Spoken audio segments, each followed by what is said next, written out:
Plane crash horror. Sue Kai in ICU. Tan Songyun's Tearful Vigil shocks the world. Pray for Sue Kai. The world stopped the moment the first whispers hit the internet. Sue Kai's private flight had gone down in a violent storm somewhere over Hunan province. At first, fans thought it was a hoax, another cruel rumor meant to stir chaos. But when Tan Songyun was photographed rushing through the emergency wing of Changsha Central Hospital, her face bare of makeup and streaked with tears, the truth slammed into everyone like a tidal wave. The crash. The small jet had been en route from Shanghai to Changsha, where Sue Kai was scheduled to shoot a brand campaign. The weather had been unpredictable all day, a bruised sky heavy with thunder, rain hammering down in sheets. Witnesses said they saw lightning carve a jagged scar across the horizon just before a deafening roar split the night. Locals reported the sound of the impact miles away, a sickening crack, followed by a flash that lit up the hills like daylight. Search and rescue teams battled raging winds and slick terrain for hours before pulling Sue Kai from the wreckage. By the time they reached the hospital, whispers were already leaking. His injuries were life-threatening, his survival uncertain. Tan Songyun's arrival. Tan arrived within minutes of the news breaking, wearing nothing but a black hoodie and sneakers, her hair tied back in a messy bun. Cameras caught her sprinting through the hospital's glass doors, one hand clutching her phone, the other pressed to her chest, as if holding her heart in place. Inside, chaos reigned. Reporters, security personnel, and frantic staff swarmed the ICU corridor. But Tan cut through the noise like a woman possessed. A nurse later revealed, she didn't ask permission, she begged. She just kept whispering his name like a prayer. Sue Kai, Sue Kai, Sue Kai. It was the sound of someone who had already lost too much. Inside the ICU, behind closed doors, doctors fought to stabilize him. A fractured rib had punctured his lung. His leg was broken in 2 places. He'd suffered a severe concussion and significant blood loss. Tan stood outside the ICU window, her palms pressed against the glass, her forehead resting against the cold surface. Witnesses described the moment as haunting, a woman frozen in time, watching the man she loved hover between life and death. One staff member said, "She didn't cry loud. She didn't make a scene. The tears just fell, one after another, like rain. It was quiet grief, the kind that breaks you even more." The world reacts. Within hours, hashtags exploded across Weibo and Twitter. Hashtag pray for Sue Kai. Hashtag Tan Songyun stay strong. Hashtag Sue Kai plane crash. Fans shared clips of Sue Kai laughing on set, of him brushing Tan's hair off her face during interviews, of the two of them dancing under fake rain during their last drama shoot. The memories became candles in a digital vigil, a worldwide chorus of hope. Even fellow actors joined in. Bai Lu posted a photo of Sue Kai from their early drama days captioned, "He's a fighter. He's coming back to us." Wang Yibo wrote, "Stay with us, Kai. Tan Songyun needs you. We all need you." A flashback in the hallway.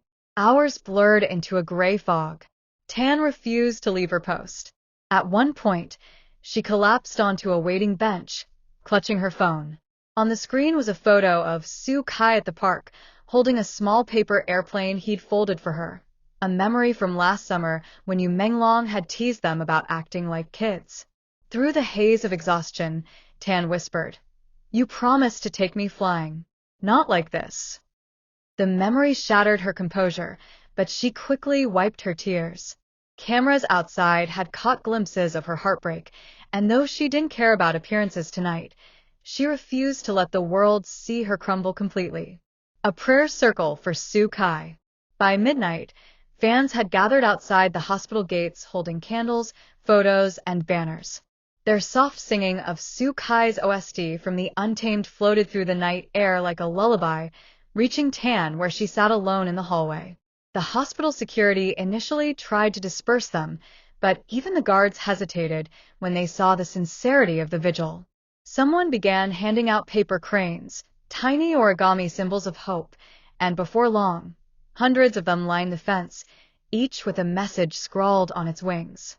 "Come back to us, Kai. Tan needs you. Fly again like you promised." the moment the monitors beeped. At 3:17 a.m., a sudden alarm cut through the quiet ICU. Nurses rushed inside, calling for the attending physician. The monitors showed Sukai's heart rate spiking erratically. Tan's knees nearly gave way. She gripped the edge of the window frame, her knuckles white. Through the glass, she could see doctors working frantically, adjusting for drips, checking vitals, murmuring urgent instructions. For a moment, the world narrowed to the steady beep of the machines and the memory of Sukai's smile. The promise. When a nurse stepped out to reassure her, "He's stable for now, but it's critical," Tan finally sank into a chair. She pulled out her notebook, the one she always carried on set to jot down dialogue changes, and scribbled a single line on a torn page. "I'll wait. No matter how long. Just come back." She slipped the note into the pocket of a nurse's scrubs with trembling hands, asking them to place it on the table beside Sukai's bed. Dawn, and the first sign of hope.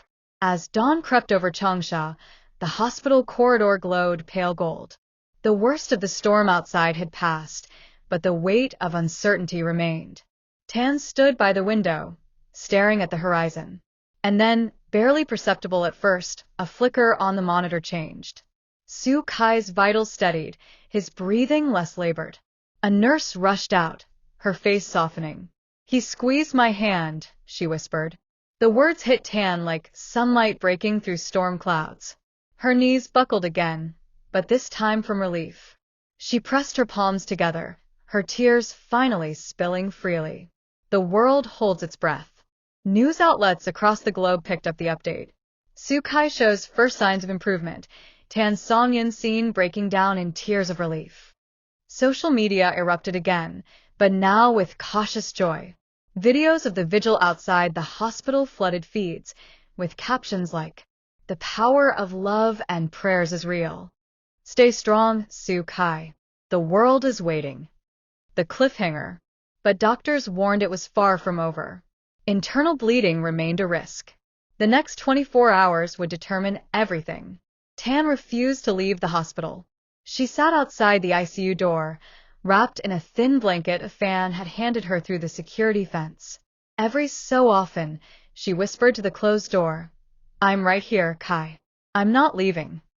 The camera flashbulbs outside continued to pop, the world continued to hold its breath, and the storm clouds on the horizon hinted that this story, this heartbreak, was not yet done. Somewhere beyond those walls, the memory of Yu Menglong, the friend they'd lost, seemed to hover like a ghost, urging Sukai to fight, reminding him of promises not yet kept. And as the sun climbed higher over Changsha, the world waited for its hero to wake up. The waiting room felt like a universe suspended between hope and despair. Fluorescent lights flickered overhead, casting harsh shadows on the white walls that had witnessed too many prayers. Outside, fans still sang quietly in the rain, their soft voices drifting through the hospital's glass doors like distant memories. Tan's Songyun hadn't moved from her seat in hours. Her fingers traced invisible circles on her knees as she replayed every word Sukai had spoken to her the week before. Their laughter, their playful argument about what city they'd visit next, his teasing promise. "If the sky falls, I'll catch it before it touches you." Now the sky had fallen, and he was the one who needed catching. A doctor's warning. Just past sunrise, the ICU door opened. Dr. Lee, a man in his late 50s with kind eyes, stepped into the hall. The world seemed to freeze. Tan leapt to her feet, her voice trembling. "How is he?" Dr. Lee exhaled slowly. "He's showing small signs of improvement, but the next few hours are crucial. Internal bleeding is still a risk. He needs strength, his own, and from those who care about him." Tan nodded, swallowing a sob. "Then I'll give him everything I have left." The vigil grows. Words spread like wildfire. By mid-morning, hundreds of fans had gathered outside the hospital.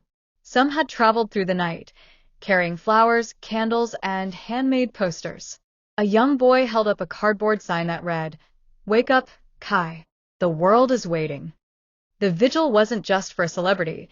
It was for a man whose kindness had touched countless lives. Videos surfaced of Su Kai visiting sick children in hospitals without cameras present, of him stopping in crowded airports to sign autographs for shy fans. Tan, catching glimpses of the crowd through the window, whispered under her breath, "See, Kai? They need you. We all do." Flashback. The promise. The tension in the hall triggered memories like fireworks, unpredictable and painful. Tan remembered a rainy afternoon months ago. They'd been sitting on a park bench, umbrellas forgotten as the storm drenched them. Su Kai had taken her hand, eyes fierce even under the downpour. Songyun, he'd said, "If I ever go quiet, if I ever disappear for even a moment, promise me you'll pull me back." She'd laughed then, thinking it was one of his dramatic jokes. But she'd nodded, teasing him back. "Only if you promise to fight your way back to me first." Now, staring through the ICU window at his motionless form, the memory felt like a prophecy, the silent prayer. By noon, Tan moved to stand by the glass again. Her reflection overlapped with his still body, a perfect metaphor for the life they'd built, always intertwined. She placed her hand flat against the cold barrier, whispering, "Do you hear them, Kai? The whole world is praying for you, but none of them are louder than me." The beeping of the monitors filled the room, steady but fragile. A nurse approached her quietly. "Would you like to go in for a moment?" Tan froze. "Can I?" "Just a minute," the nurse said softly. "Talk to him. Sometimes they can hear more than we know." Inside the room, the ICU smelled of antiseptic and hope. Su Kai lay beneath white sheets, a faint bruise marking his temple, tubes and wires snaking across his body like lifelines. Tan's knees buckled as she stepped closer. She brushed a stray lock of hair from his forehead, her fingertips trembling. "You promised to take me to Kyoto in the spring," she whispered, her voice breaking. "You said we'd find that little tea shop again and watch the cherry blossoms fall. You don't get to break promises, Kai. Not to me." Her tears dripped onto his blanket, small dark spots blooming against the sterile white. She kissed his knuckles gently, holding his hand like it was the last thing tethering her to reality. The first sign. Minutes passed in unbearable silence. Then, so faint she almost doubted it, his fingers twitched beneath hers. Tan gasped, her eyes wide. "Kai." It happened again, a small, deliberate squeeze. Her heart leapt. "Do it again, please." Another squeeze. Weak, but unmistakable. She let out a shaky laugh, half sob, half relief. "That's it, that's my Kai." Outside, as if sensing the shift in the air, the fans' songs swelled louder, their voices rising into a hopeful crescendo. The world responds. Within minutes, the news broke. Su Kai shows movement, a miracle in progress. Social media went wild. The hashtag Su Kai Fights Back began trending globally. Celebrities posted their relief. Zhou Bicheng wrote, "That's the Kai I know. Always stubborn, always strong." Even critics who had doubted their relationship began sharing messages of support for Tan. One fan tweeted, "Tan's love saved him. This is what forever looks like." A private moment. As the room cleared briefly for the doctors to check vitals, Tan stepped into the hallway. She leaned against the wall, finally letting the sobs escape, the kind she'd been holding back for hours. A hospital volunteer gently handed her a paper crane from the vigil outside. Written on its wing were the words, "Love is the strongest medicine." She closed her fingers around it, whispering, "They're right, Kai. Love's not letting you go." The storm breaks. Evening fell, and the storm outside finally broke. The rain stopped. The clouds parted. Moonlight spilled across the hospital grounds like a blessing. Tan returned to the window, her gaze steady now, no longer broken but fiercely determined. She could almost hear Su Kai's voice in her head, teasing her. "Did you really think I'd leave you with all my unfinished jokes?" She smiled through tears. "Not for a second," she whispered. A cliffhanger of hope. Doctors warned the fight wasn't over. There were surgeries ahead, and recovery would be long. But for the first time since the crash, hope bloomed like dawn after a storm. As fans outside lit a final row of candles, their flames dancing like stars against the night. Tan pressed her forehead to the glass one last time and murmured, "Come back to me, Kai. The world can wait, but I can't." The monitors continued their fragile rhythm, but somewhere in the ICU, Sukai's heart, steady, stubborn, and still full of love, kept fighting. And so did she.